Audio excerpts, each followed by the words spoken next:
Okay, so solve natin 'tong problem under HGE 'no. So, ang topic natin ay soil properties. So, dito given yung weight ng soil natin, yung volume niya, total volume, specific gravity, tsaka volume ng air. Pinapahanap sa'tin ay yung dry unit weight ng soil sample 'no. Ito yung choices. So, now re-recall muna natin 'tong concept 'no.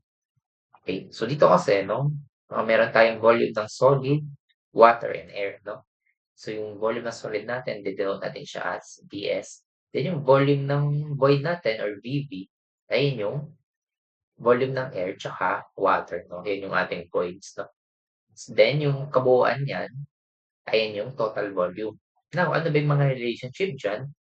Now, yung ating tinatawag natin na void ratio natin ay, or E, is equal sa volume ng voids over volume ng solid. Okay, kasi ito yung made-derive natin mamaya para makuha natin yung dry unit weight. Kasi yung atin namang dry unit weight equal lang to sa GS or specific gravity times gamma ng water over 1 plus.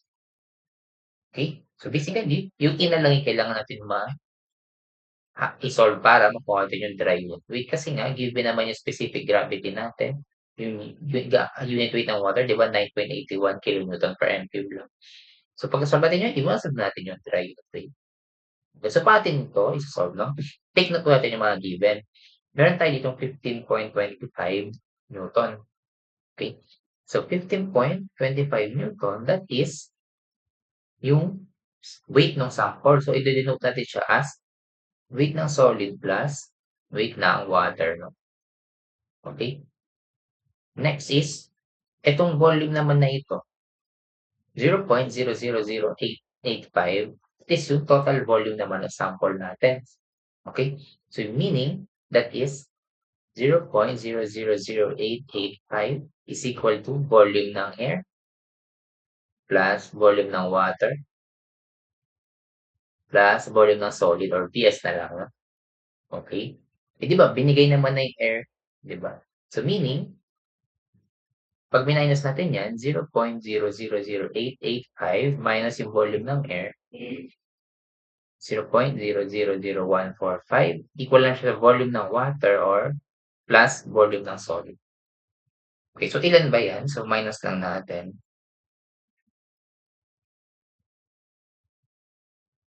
So, volume ng water plus volume ng solid. Pag pinag-subtract mo 'to, ang makukuha mo ay 0.00074. So, ito equation 1 pa yan kasi nga wala kang pang maso-solve diyan, eh, dalawa pa yung unknown. O saan manggagaling yung isang equation? Dito 'no, sa relationship ng weight natin, 'di ba? Kasi ang total weight niya 15.25. Okay, so magre-recall lang tayo ng relationship, 'di ba? Yung basic natin 'no, ang unit weight equal siya sa weight over volume, meaning yung weight natin equal siya sa gamma times volume. Ganyan lang siya 'no. Okay, so 15.25 naka-newton 'to 'no, so ang gagamitin natin na unit weight diyan ay 9,810. Okay, doon muna tayo sa solid, 'di ba?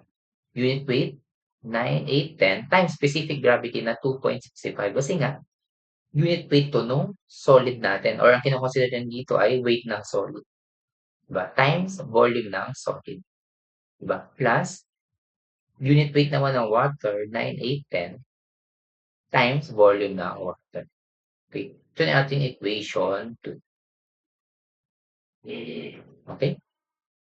Ay wait, i-take ano lang, i-rearrange lang natin para parehas sila ng form nito. So, unahin ko yung water 'no, 9,810 volume ng water plus 810 times 2.65 Vs equal to 15.25. Kaya ito na yung ating equation 2. Okay? So now, input lang natin yan sa calculus 'no. Ito 2 equation 2 unknown lang, mode 5, 1. Input mo lang, una yung water, 1, 0.00074. Then dito, una rin yung water natin. So, 9,810 times 2.65. And tapos, 15.25. Yan, equal natin. Ayan. Sige lang. Volume ng water natin, 2. Sulat natin, 4634 4 times 10 raised to negative 4. Then yung ating solid, 4.9366. O, 4 decimal na lang. 9366. Okay, sige.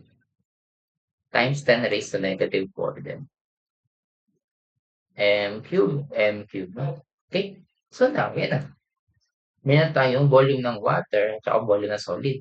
Makukuha natin yung void ratio kasi nga, recall natin, void ratio mo, volume ng voids over solid, di ba? So, ang natin, volume ng voids over solid is equal to, ano ba yung void natin? Volume ng void natin? Going back dito sa ating diagram, volume ng void natin ay yung volume ng air and water. Tama? Volume ng air plus water over soil equal to, ano ba yung air natin? Di ba given naman siya? Ayan, 0.00145 plus volume ng water natin, 2.410 raised to negative 4 over volume ng solid, 4.9366 times 10 raised to negative 4. Kaya ma-solve na natin yung ating void ratio. Yan, sige, input lang natin yan. Okay, 0. Ayan, so input na lang yan sa calcu. Then, raised to negative 4.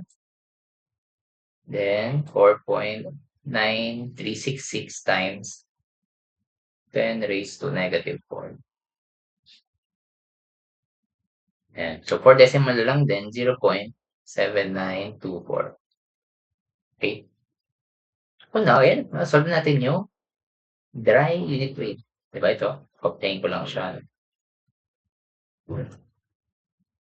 Okay. Yung ating dry unit weight.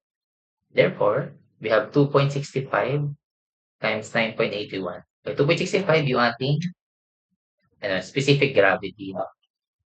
2.65, then unit weight ng water, 9.81 over 1 plus 0.7927. Therefore, ang ating